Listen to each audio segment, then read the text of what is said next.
Assalamualaikum warahmatullahi wabarakatuh. Halo teman-teman sekalian, kenalin nama aku Filda Prik Pratama, mahasiswi dari Universitas Sriwijaya, Fakultas Ilmu Sosial dan Ilmu Politik, Prodi Administrasi Publik.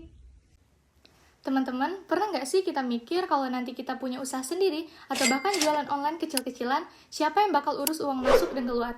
Gimana caranya kita tahu kita untung atau malah rugi? Dan kalau udah punya penghasilan, gimana caranya lapor pajaknya ke negara? Nah, ternyata semua itu butuh yang namanya pembukuan dan pencatatan. Bukan cuma untuk akuntan saja loh, tapi untuk semua wajib pajak dan termasuk kita. Yuk kita bahas bareng-bareng kenapa ini penting dan gimana caranya biar nggak ribet tapi tetap taat pajak. Apa itu pembukuan? Pembukuan adalah pencatatan keuangan yang rapi dan sistematis, yang dicatat berupa harta, utang, modal, penghasilan, biaya, dan lain sebagainya. Hasilnya, ya tentu laporan keuangan seperti neraca dan laba rugi untuk 1 tahun pajak. Lalu, apa itu pencatatan? Pencatatan adalah versi simpel dari pembukuan, berupa cuman catatan peredaran dan penghasilan bruto, termasuk yang final atau non-objek pajak, cocok untuk pelaku usaha kecil. Lalu, siapa wajib yang membukukan? Yang wajib membukukan adalah wajib pajak badan, wajib orang pribadi dengan omset lebih dari 4,8 miliar per tahun. Dan siapa yang boleh mencatat?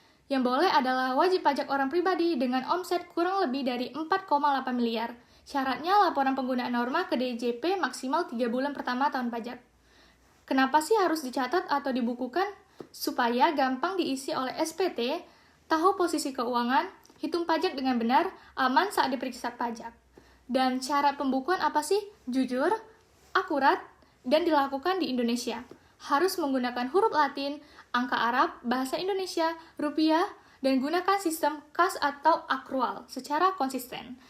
Lalu disimpan dokumen 10 tahun. Prinsip taat asas harus konsisten dari tahun ke tahun, dari sistem, metode biaya, nilai persediaan, dan lain, nggak boleh sering ganti. Sedangkan akrual versus kas. Akrual adalah catat saat terjadi walau belum dibayar, sedangkan kas catat saat uangnya beneran masuk atau keluar. Pilih salah satu, lalu patuhi terus. Syarat pencatatan haruslah teratur, kronologis, rapi, dan simpan 5 tahun. Wajib catat penghasilan bruto, final, dan non-objek. Lalu disimpan di mana sih? Disimpan di wajib simpan dokumen pajak 10 tahun. Boleh dicetak atau digital. Wajib pajak pribadi di rumah atau tempat usaha, sedangkan wajib pajak badan haruslah di kantor pusat. Kesimpulannya, usaha kecil boleh cukup catat, sedangkan usaha besar wajib membukukan. Semua harus jujur, rapi, dan taat asas. Bikin hidup lebih tenang dan usaha makin sehat. Jadi mulai sekarang jangan tunggu sampai ribet dulu baru mau nyatatnya ya. Ingat, pengusaha yang sukses dan profesional haruslah cerdas dan itu pasti taat pajak. Terima kasih teman-teman banyak atas perhatiannya. Semoga materi ini bermanfaat dan bisa menjadi bekal untuk kita semua ke depannya.